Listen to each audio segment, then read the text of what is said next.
Hi viewers, welcome to our channel. Nara Rohit గారికి ప్రధాని మోదీ గారు లేఖ రాశారని వార్తలు వైరల్ అవుతున్నాయి. అసలు ఆయన ఏం లేఖ రాశారో, ఆ లేఖలో ఏముంది? ఇప్పుడు ఇదే అంశం మేము డిస్కస్ చేయడానికి ప్రజెంట్ మనతో పాటు జగదేవ్ గారు సీనియర్ జర్నలిస్ట్ ఉన్నారు. వారితో ఒకసారి మాట్లాడదాం. సార్ నమస్కారం సార్. నమస్తే. సార్, నారా రోహిత్ గారి ఫాదర్ రీసెంట్గా చనిపోవడం చూసాం సార్, నారా రామ్మోహన్ నాయుడు గారు. సో చాలా మంది సినీ ప్రముఖులు, పొలిటీషియన్స్ అందరూ కూడా సంతాపం వ్యక్తం చేస్తున్నారు ఆయా మార్గాల ద్వారా. సో ఇప్పుడు మోదీ గారు కూడా ఆయనకి స్వయంగా లేఖ రాశారని చెప్పేసి వార్త వైరల్ అవుతుంది. మరి నిజంగా రాశారా? ఏం రాశారా? లేఖలో ఏముంది సార్? నారా రామ్మూర్తి నాయుడు గారు ఆయన పేరు. ఈ మధ్యకాలంలో చాలా సందర్భాల్లో రామ్మోహన్ నాయుడు గారు అని వచ్చేస్తుంది. క్షమించాలి ఆ విషయంలో, ఎందుకంటే సెంట్రల్ మినిస్టర్ గారి పేరు వచ్చేస్తుంది మధ్యలో. ఈయన నారా రామ్మూర్తి నాయుడు గారు. సో ఈయన బాబు గారు స్వయాన సోదరుడు. అయితే ఆయనకి మళ్ళీ ఇద్దరు కుమారులు, నారా రోహిత్ గారు, తర్వాత గిరీష్ ఇది ఆయన పేరు ఇంకో ఆయన. సో రోహిత్ గారు మనకి సుపరిచితులే. బాణం అనే సినిమా నుంచి కూడా మంచి కంటెంట్ ఉన్న మూవీస్ తీసిన హీరో. రీసెంట్గా ప్రతినిధి 2 కూడా తీశారు మన మూర్తి గారి డైరెక్షన్. ఇక్కడ ఆశ్చర్యకరమైన విషయం, గొప్ప విషయం ఏంటంటే ప్రధానమంత్రి నరేంద్ర మోదీ గారు నారా రోహిత్ గారికి లేఖ రాయడం. అంటే బాబు గారు ముఖ్యమంత్రిగా ఉండి ఎన్డీఏ కూటమిలో భాగస్వామ్యం కాబట్టి బాబు గారికి ఫోన్ చేసి పరామర్శించారు, ఓకే. బట్ ఆయన ఎన్డీఏ కూటమిలో అభ్యర్థి ఏమి కాదు, ఎవరు? రామ్మూర్తి నాయుడు గారు. అండ్ మోర్ ఓవర్ ఆయన తర్వాత కాంగ్రెస్కి వెళ్ళారు, అనారోగ్యంగా కొన్నాళ్ళు ఇంటికే పరిమితమయ్యారు, దానివల్ల రీసెంట్గా చనిపోయారు. సో ఆ వ్యక్తిని దృష్టిలో పెట్టుకుని కూడా ఆయన వాళ్ళ కుమారుడు రామ్మూర్తి నాయుడు గారైన కుమారుడైన మన నారా రోహిత్, హీరో రోహిత్ గారికి కూడా లేఖ ద్వారా కండోలెన్స్, దాని యొక్క సంతాపాన్ని ప్రకటించడం అనేది గొప్ప విషయమే. సో దాన్ని మరలా ఆయన ఎక్స్లో పోస్ట్ చేసినట్టున్నారు. సో అంటే నరేంద్ర మోదీ గారి యొక్క గొప్పతనం ఏంటంటే ఎక్కడే కాదు, ఎవరు ఎక్కడ ప్రముఖులు ఎవరు అకస్మాత్తుగా మరణించిన లేదా వయసు రీత్యా మరణించిన ఒక కళాత్మక దృష్టితో, అంటే ఒక సినిమాకు సంబంధించిన వారిని కానీ, ఒక ఫెమిలియర్ పర్సన్స్ కానీ, లేదా ఒక నాటకాల్లో ఉన్నత స్థాయికి వెళ్ళిన వాళ్ళు కానీ, సంగీత విద్వాంసులు కానీ, ఇట్లా ఎవరు, లేదంటే సొసైటీ గురించి పాటుపడే ఒక సామాజికవేత్తలు కానీ, అటువంటి వ్యక్తుల్లో ఎవరు ఇదైనా కూడా వెంటనే వాళ్ళ కుటుంబానికి ఎక్స్ వేదికగా కండోలెన్స్ చెప్పడం. బాబు గారికి ఫోన్ చేసి మాట్లాడితే కుటుంబ పెద్దగా సరిపోతుంది. బట్ పిల్లలుగా వాళ్ళకు కూడా ధైర్యం చెప్పే అంశం మీద ఆయన తీసుకున్న చొరవ, ఆయన తీసుకుని అలా లేఖ రాయడం, ప్రధానమంత్రి స్థాయి వ్యక్తి ఎంత బిజీగా ఉంటారో తెలిసిందే కదా. రామ్మూర్తి నాయుడు గారి కోసం దాని యొక్క సంతాపాన్ని తెలియజేయబడినంత మాత్రాన ఎవరేమనేరు, ఏమో అనుకోరు. కానీ దాన్ని ఆయన బాధ్యతగా కటసీగా తీసుకొని లెటర్ రాయడం అనేది అది ఇప్పుడు మనం చర్చించుకోవాల్సిన అంశం.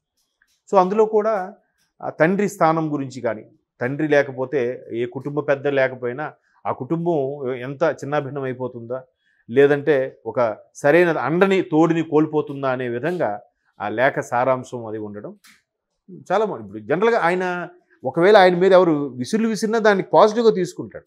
ఒకనొక టైంలో ఒక కాంగ్రెస్ నాయకుడు ఒక టీ అమ్ముకునేవాడు, నీకేం తెలుసు దేశం గురించి అని అంటే, ఖచ్చితంగా ఒక ఛాయ్ వాలాని నేను, ఒక ఛాయ్ వాలా కొడుకుని నేను.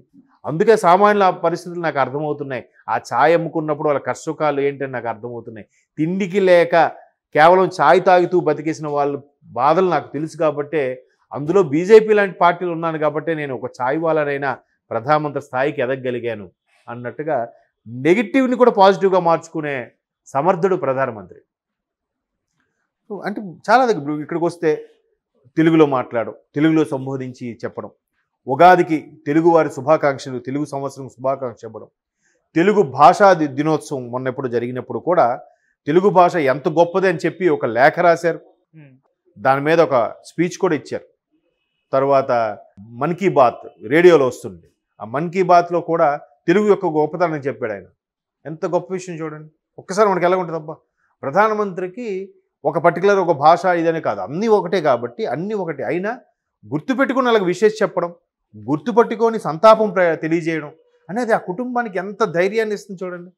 ఒక్కసారి అరే ప్రధాని నరేంద్ర మోదీ గారు లేఖ రాశారా నారా రోహిత్కి, ఆటోమేటిక్ బాబు గారికి చెప్పారంటే కుటుంబ పెద్దగా చెప్పారు, అక్కడికి సరిపోతుంది. అంటే వాళ్ళంతా కుటుంబం కదమ్మా.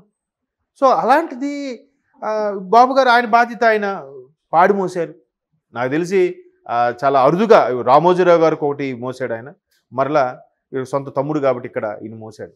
ఎన్ని పనులు, ఢిల్లీ పనులు, మినిస్ట్రీలతో వరుస అపాయింట్మెంట్లు ఉన్నాయంట. సెంట్రల్ మినిస్టర్ అంటే రాష్ట్రానికి కావాల్సిన ఫండింగ్ ఏంటి, నిధులు ఏంటి, ఈ రైల్వే జోన్కు సంబంధించి ఒకటి కాదు చాలా. తర్వాత స్టీల్ ప్లాంట్ ఏదో పెట్టబోతున్నారని అదొకటి.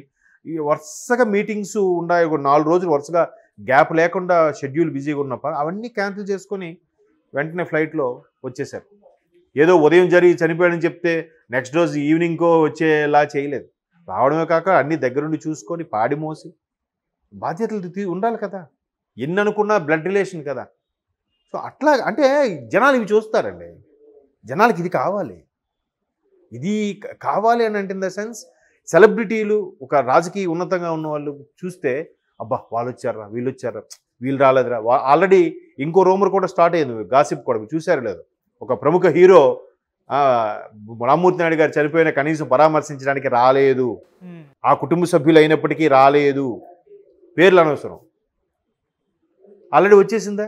అది వాళ్ళు ఏ కారణం చేతి వెళ్ళలేకపోయినా చూసేవాడికి అరే శుభకార్యంకి వెళ్ళకపోయినా పర్వాలేదురా, అశుభకార్యంకి వెళ్ళాలిరా అనే ధోరణిలో మాట్లాడతారు కదా. సో ఇక్కడ నారా రోహిత్ ఎంగేజ్మెంట్ అయితే శుభాకాంక్షలు చెప్పలే మోదీ గారు, లేదంటే ఒక సినిమా సక్సెస్ అయితే చెప్పలే. తండ్రి చనిపోయాడు కాబట్టి దాన్ని, అది కూడా స్వయాన కూటమిలో భాగస్వామైన ముఖ్యమంత్రి చంద్రబాబు నాయుడు గారికి స్వయాన తమ్ముడు. సో ఆయనకి ఫోన్ చేసి శుభాకాంక్షలు చెప్పారు. ఆ కుటుంబ సభ్యులకి లేఖ రాయడం అనేది నిజంగా మేబీ అందుకే నమో అంటారేమో. నరేంద్ర మోదీ సింపుల్గా నమో, నమో యొక్క నామస్మరణ అందుకే భారతదేశం కానీ బీజేపీ పెద్దలు కానీ తర్వాత మిగతా బీజేపీ సానుభూతి పట్ల అందరూ కూడా ఆయన అంతగా మెచ్చుకోవడానికి, ఇంప్రెస్ అవ్వడానికి కారణం అదేనేమో అనిపిస్తుంది. ఈవెన్ అయోధ్య రామ మందిరం అప్పుడు కూడా పూర్తయిన నుంచి ఓపెనింగ్ వరకు అదే 40 రోజులు 40 రోజులు దీక్షగా తీసుకున్నారంట కదా. ఓన్లీ పళ్ళ రసాలు తీసుకొని ఉండిపోయి ఆ రోజు మరలా తులసి తీర్థంతో దాని యొక్క ఉపవాసాన్ని విరమించాడంట. ఎంత స్టామినా ఉండాలి, ఎంత యోగా మెడిటేషన్ ఉంటే కానీ ప్రధానమంత్రి రోజుకి 16 నుంచి 18 గంటలు బిజీగా ఉంటారు. అంటే కేవలం ఒక 4-5 గంటలే రెస్ట్, దాంట్లో నిద్రే పోతుంది. మిగతా అంత బిజీగా ఉండే పర్సన్ అంత ఓపికగా తెచ్చుకొని అట్లా ఎలా చేయగలిగాడు? సో ఇట్లాంటి ఒక విధంగా ఆయన రేంజ్ చూస్తే వీళ్ళు మామూలు సాధారణ మనుషులు కదా. మరి ఎంత గుర్తుపెట్టుకుని లేఖ రాసేయడం అనేది గొప్ప విషయం. దానికి మరలా రోహిత్ నిజంగా ఆయన ఎక్స్లో పెడుతూ ఆయన గొప్పతనానికి ఆయన తెలియజేసిన సానుభూతికి కూడా చాలా